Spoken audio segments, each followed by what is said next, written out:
Yan. Tiknabutin yung breaker namin, oh. Yan. Sabunan yan. Taas ng lababo. Ayan, inabot na yung switch. Yan, CR namin yan.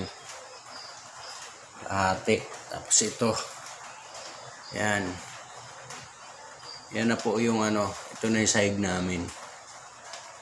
Yan na yung tubig. Ayan. Kakabahan lang ng Sabado. Bumaha siya ulit ngayon. Ayan. Yan, oh. Yan sa palabas yan. Yung pinto namin yun na lang nakita. Yan. Kaya dito na.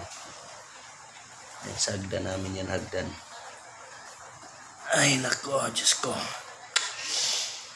Buti Lord, humupa na kanina. Pantay talaga yan dyan. Yan yung may mga sabunan. Patong pantay yung tubig dyan. Humupa na siya ngayon. Yan. Sana tuloy-tuloy na. Kasi yung motor ko nalubog na doon. Ay nako.